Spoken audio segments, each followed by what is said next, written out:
This is the HaltingWinter podcast. My name is Seth Winterhalter, your host today. HaltingWinter is a business coaching and consulting company that helps small businesses achieve big results. How do we do that?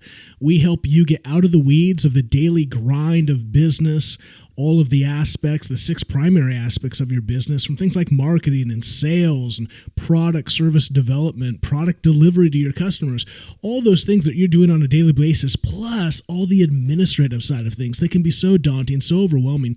We help you get above that so you can see over your business, and not only see over it, but to see ahead, to create a plan, to create an intentional pathway towards growth so that you can make more revenue, more profits, and scale your business. Today on the podcast, we are talking about from the backpack to the baton,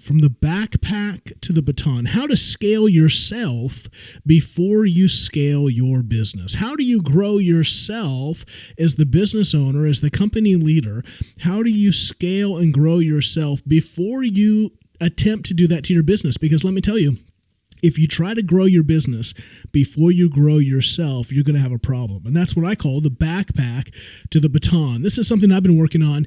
Some of you know I was a professional orchestral conductor for the first decade of my adult life. Loved being a musician, loved conducting, loved being the executive director of a nonprofit organization, all the aspects of that mirror the aspects of running a small business, marketing and sales, all the back end, just a fun experience. But one thing I learned during that is even though I was a conductor on the podium conducting a huge 65 to 85 person orchestra, I oftentimes didn't lead like a conductor. I led like a one-man band. And so when I talk about the backpack versus the baton, the backpack to me is the symbol of the one-man band. Maybe you've been, I live near Seattle, Washington, and in Seattle you go downtown, you'll walk Pike Place Market, and you'll see these guys doing the one-man band, and they've got on them a backpack that usually has like a bass drum and a cymbal and a kick drum. They'll be playing the guitar. They've got that headgear piece that's got the harmonica, right? They're the one-man band. That backpack has all their, right? They'll be playing with their feet and their hands, all these kind of, what are they? The little trigger points, pedals that will initiate the sound of that backpack, right? So they'll kick the kick drum while they're kicking, or they'll play their hand, they'll clang the cymbal. And that backpack is really the burden of the one-man band. And for you, you may be leading your small business. And I get when you launch, when you're a startup, this is the reality. You wear the backpack. You wear the burden of overseeing all the components of that small business. But if you want your small business to grow into an effective small business, into a business that can scale, where you begin to hire not just employees to take off some of the burden, but you begin to hire skilled workers who begin to manage and lead inside of your business. To do that, you have to move from the backpack to the baton. You have to go from a one-man band to the conductor of a professional orchestra. And that's what I want to talk about today, is if you as a leader, whether you're the small business owner, whether you are someone who is a CEO, who is more of a CEO in title right now, it's interesting. And I'm even tempted to do this myself, right? What are you? I'm the CEO of HaltingWinter.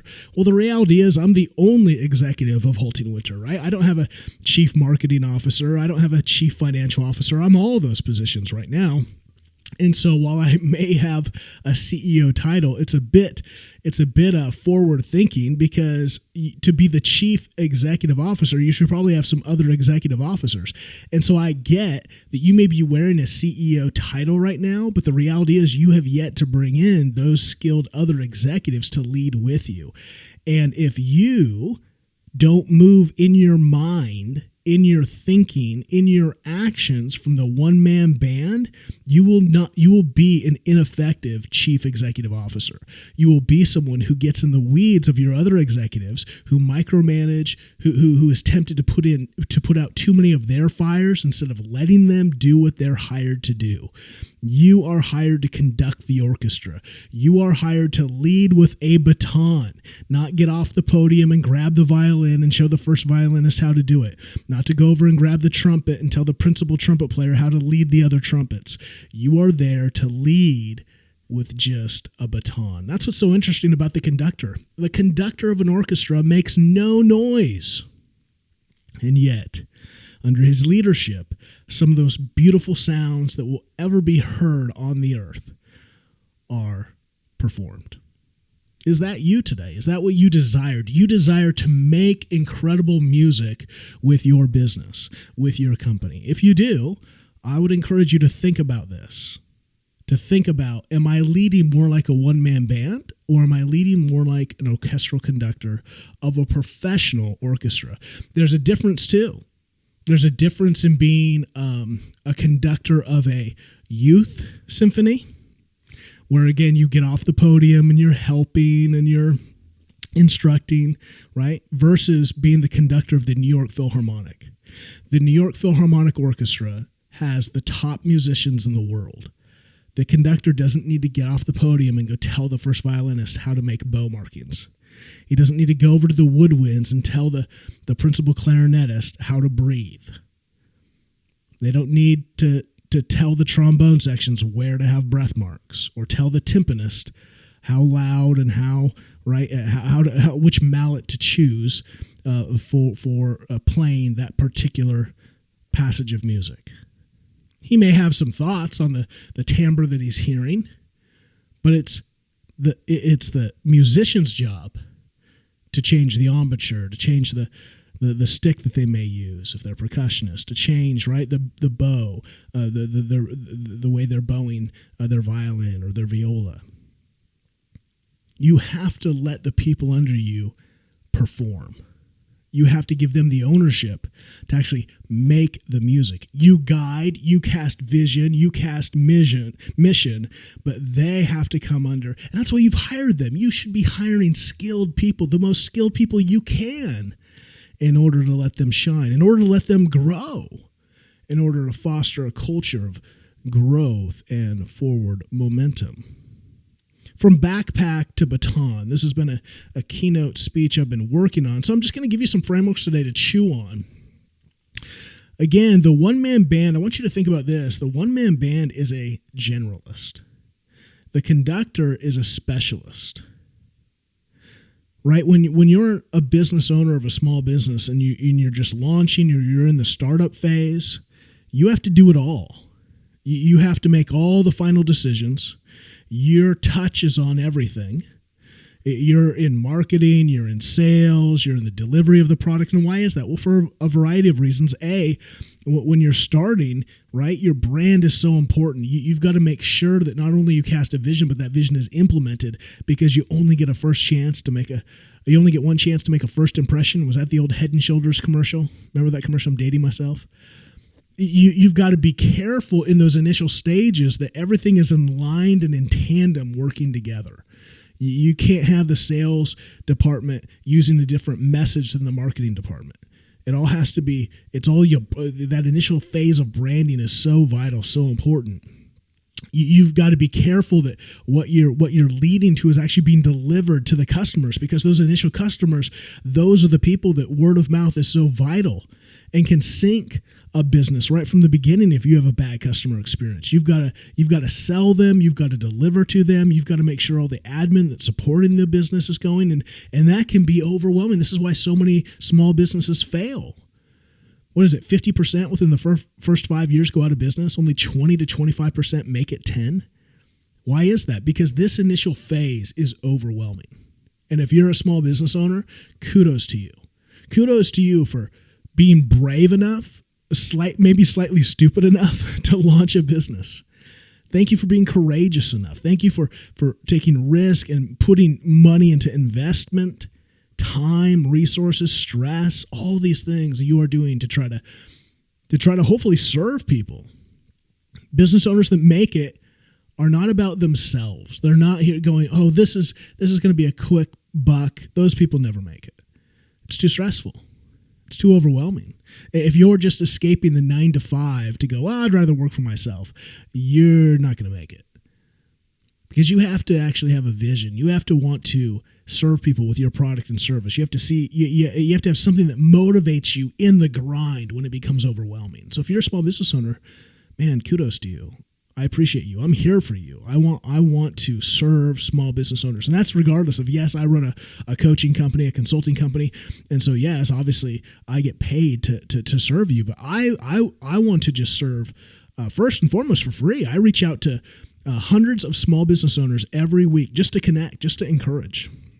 Because I believe small businesses are the fabric of communities.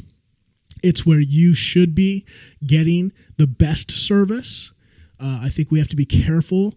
Amazon and Walmart and these things have a place, but we have to be careful when we're just going to buy the cheapest.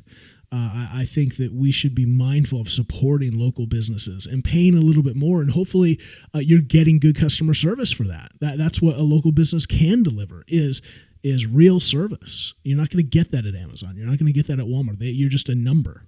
And so there are some purchases that it's worth, right? It's probably not worth that for AA batteries. It is worth it when you buy that washing machine or when you buy that, right, a car, something that is worthwhile to then have real service, to make sure you're really taken care of, to make sure that investment goes as far as possible. So again, off the path. So let's get back. What we want to be mindful. There's a reality of the one-man band, and this is where even if you started, maybe you didn't launch a business, maybe you started in a company, but the reality is you came up from somewhere, right? Somewhere towards the bottom to the top. So if you're an executive today, the reality is you used to be just a player in the orchestra, and so there's a temptation to go back and act like a player when you're supposed to be on the podium. And here's the truth. You know, I worked with, in the final year of his career, I sat in on the rehearsals of the Seattle Symphony with Gerard Schwartz, the music director, conductor there. And Gerard was one of the top trumpet players of his time. He was the principal trumpet player for the New York Philharmonic and decided he wanted to become a conductor. And people just went insane. They were like, what in the world? You're like a great trumpet player. Why would you become a conductor? And that's what he wanted to do. I am sure that Gerard was tempted time and time again when the trumpet section didn't produce the sound that he wanted, and he knew exactly how to produce it, and he could produce it. I'm sure he was tempted over and over to go show them, to talk to them, and perhaps he did. I'm not sure. I know by the end of his career, at least in Seattle, that I never saw that because he knew his role. His role was no longer to play trumpet. His role was to conduct. And so he stayed on the podium, and he led with a baton. When we start a small business, or when we come up from the bottom of an organization and we rise to leadership, or we're trying to grow a business, and when we are able to hire people, specifically people who now have leadership roles, it's hard to give those up. It's hard not to, when stress happens, when decisions have to be made, when you're really in the heat of things, to take over ownership. But let me tell you, you're not helping that person, and you're really not helping yourself. You are going back into the weeds. And that's what you have to remember. You want to get out of the weeds. You should not be in the weeds. You should be, if you're an executive of a company that has other executives, you should be leading from the cockpit of the plane. Stay there. Don't go back and serve drinks. Don't go back and clean the toilets. Stay in the cockpit.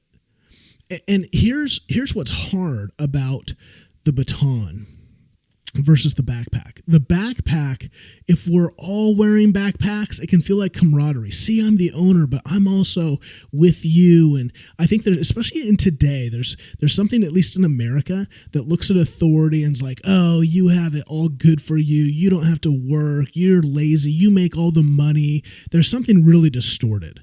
In fact, I believe, because I've encountered this, that most people, if you tell them you're a small business owner, oh, I own a small business, most average Americans think that you're wealthy. Oh, well, you must be really wealthy. oh, you must take vacations all the time. Like, they have no idea the work. They have no idea how hard it is. That's why, I mean, I am one, but I've been in, small business organizations in leadership for most of my life, and it is a grind, and people don't understand, and that's fine, right? We can't. Our job is to educate them, to have empathy for us. Our job is just to do what we need to do. Let me say that again.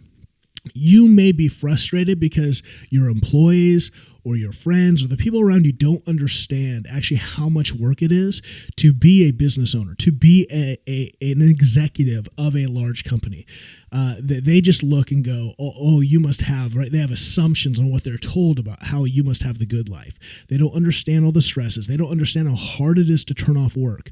But listen, the way you are going to, the way to deal with that is then not to go, oh, I've got to then put on the backpack, the drums and the guitar and go be one of the people. Because here's the issue. You still have to do your job, and your job is very demanding. You can't do your job and their job. Your job is your job is to lead. And the best thing you can actually do is lead. If you lead well, your people will respect you. If you lead with excellence and with intentionality to help those people under you become the best version of themselves, if you lead your small business in a way that helps not only your business thrive, but your customers experience their problems being solved through your products and services so that you can hire more people and they get to be a part of that journey, if you lead well, they're going to respect you. So who cares what culture says? Who cares what the trolls on Twitter say about business owners or about executives? You stay in your lane. You stay on the podium and you conduct. Oh, does an orchestra even need a conductor? I'm sure, right? A lot of people think that. The New York Philharmonic doesn't need a conductor. These are the best musicians in the world. They can keep time. Yes, they can.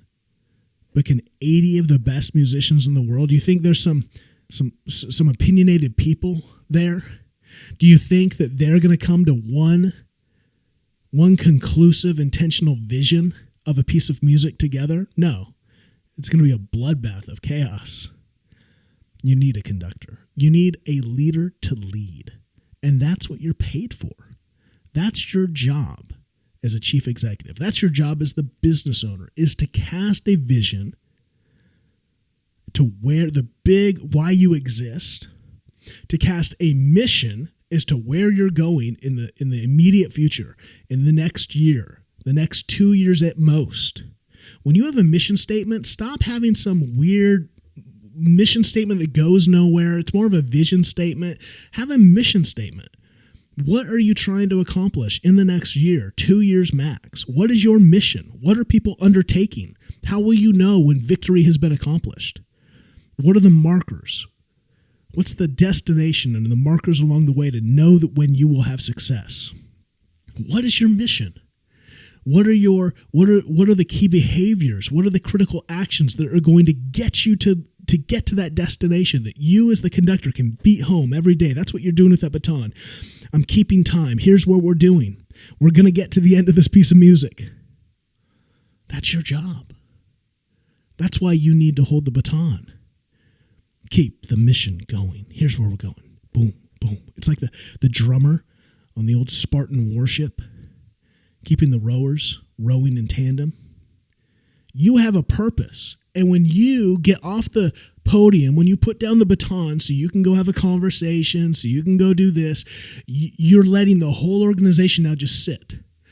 Uh-oh. I've been a part of these.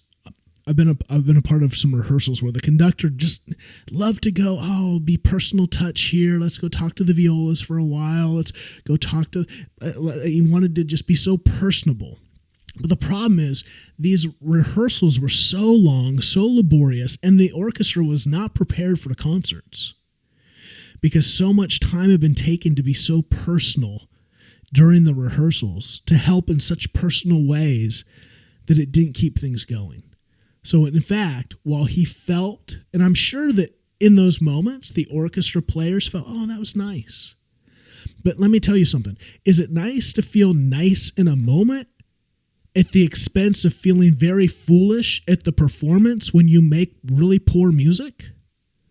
Wouldn't you rather rehearse well and disciplined and then make amazing music? The rush from that, because now the customers experience that. Everyone, the players, the customers, everyone, the audience, they experience this amazing, mystical, magical, musical experience. Or do you just want good performance? Do you want good rehearsals? That doesn't mean a conductor has to be a tyrant in rehearsals. That can be more about you and bad leadership. But if you have a compelling vision, stay on the podium. Lead from the podium. Lead with a baton.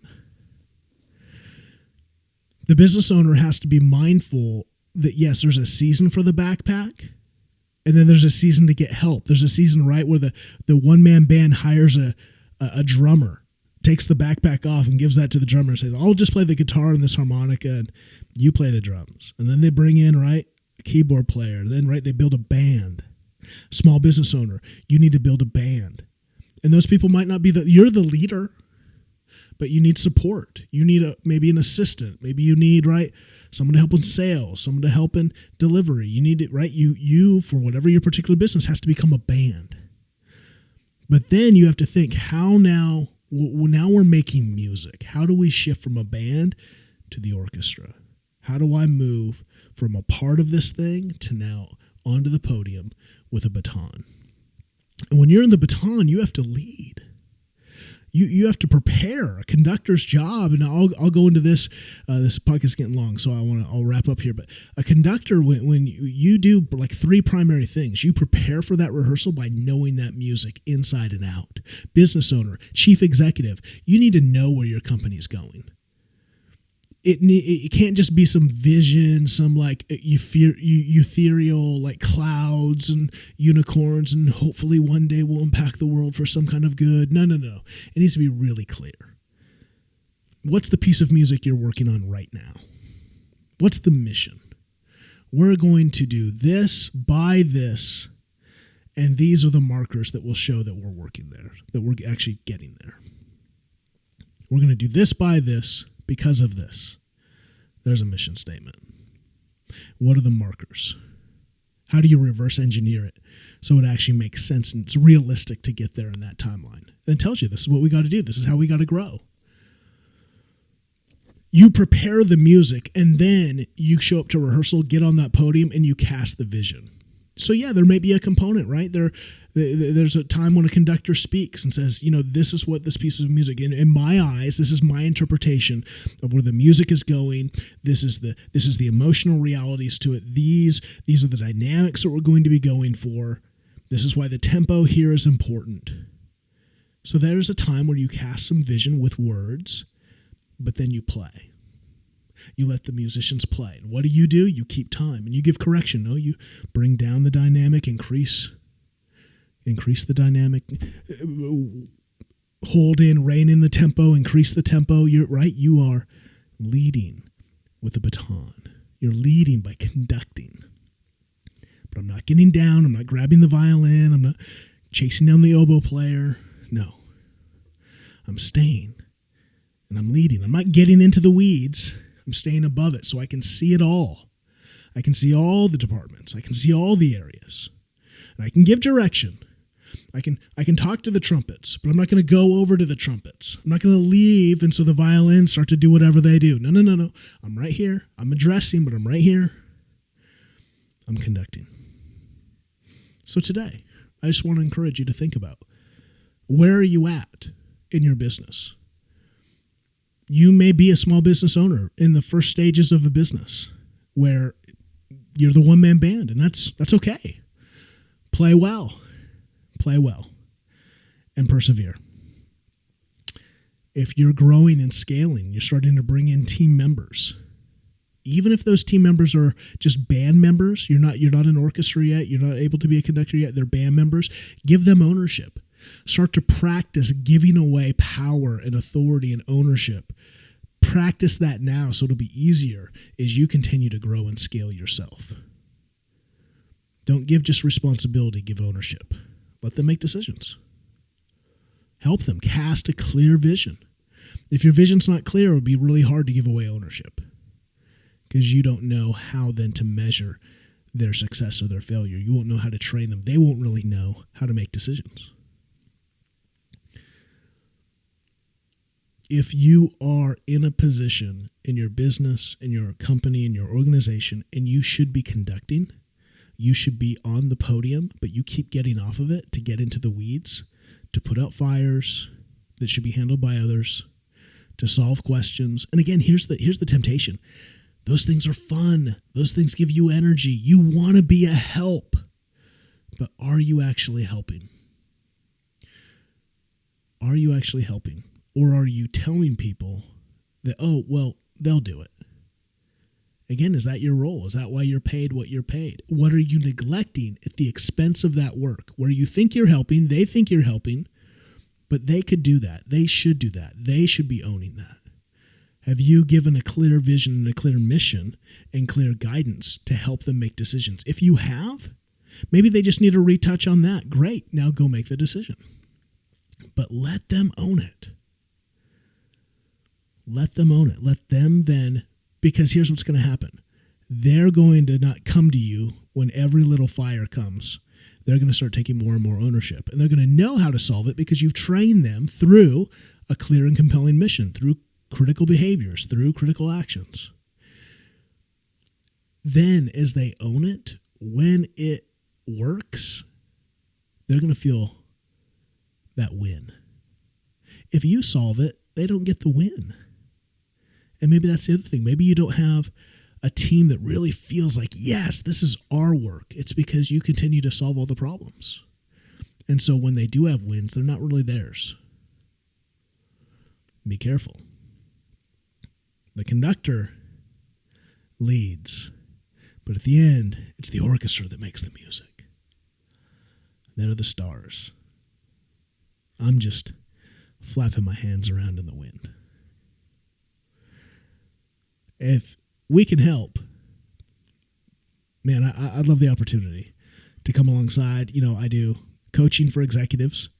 I work with a couple chief executive officers right now that this is a struggle. And we're trying to work through. We're giving guidance. We're taking ground in this. Becoming conductors, staying on the podium. So if I can help you with some coaching, I'd love to do that. Love to see if that would be a good fit. If you're a business owner and you're trying to figure out how do I get there, HaltingWinter is launching a mastermind specifically for business owners who are trying to break through that glass ceiling there are different phases a business goes through, right? If your annual revenue is $250,000 and below, you're in that launch startup phase. If you're $250,000 to $500,000, you're in that phase one. $500,000 to $1 million, you're in that second phase. And there's these phases. I think once you get to $5 million and over, you're in a different game. Now you're starting to play the orchestra game. Under $5 million, they're just depending on the company. Some companies are already conducting in the orchestra phase, and some they're in the band phase. And so I want to help. My aim is to help small businesses get to that 5 million mark, so you can start really. Then you start to scale. I believe you're really growing until 5 million, and 5 million over, then you're scaling, then you're multiplying. And so if we can be a help, we're starting, it's called Revenue Accelerator Mastermind. I'm only taking 10. This is the first time that I've run this mastermind. And so I'm taking 10 small businesses, and specifically small businesses that make under 1 million in annual revenue. And my goal is that by the end of the year, you will have doubled your revenue. We're going to go after your leadership, we're going to go after your marketing, and we're going to go after your sales. Those are the three things, usually the three primary components. If you're out of the launch startup phase, if you're making over $250,000, it's your leadership, your marketing, your sales that are probably keeping you from getting to 1 million. So how do we dial those in and get you there? That's my goal. So I want to take 10 businesses and 10 business owners specifically and get you to that. And so if that's of interest to you, you can go to the show notes below, haltingwinter.com/mastermind, haltingwinter.com haltingwinter.com/mastermind. Check that out in the show notes. See if that would be a fit for you. And register. You can apply to be a part of that, and I'll give you a call and do an interview with you. I want to choose 10 businesses that I think will work really well together. There's something about camaraderie in a mastermind that's just it's gasoline on a small fire, right? I think that one-on-one coaching, I do it. It's powerful. It's right starting a fire underneath you to really take action. But masterminds, to me, that community, that camaraderie, that learning and growing from one another. So having 10 people in a room, having 11 if you count me, leading it, that's where, man, you created an inferno of momentum. And so you really want to see momentum. Join a mastermind that's intentional about something. And this is intentional. Our goal is to double your revenue in 1 year. We want to see you grow your revenue by at least 25% during the mastermind, and then in the year, double that. And so if that sounds of interest to you, check it out, haltingwinter.com/mastermind. If executive coaching, if you are supposed to be conducting, but instead you're wearing the backpack of the one-man band, if you find yourself getting in the weeds, man, set up a call with us, set up a time for us to chat and see if we can help. There it is, from backpack to the baton. I hope that was helpful. Halting Winter, we're out.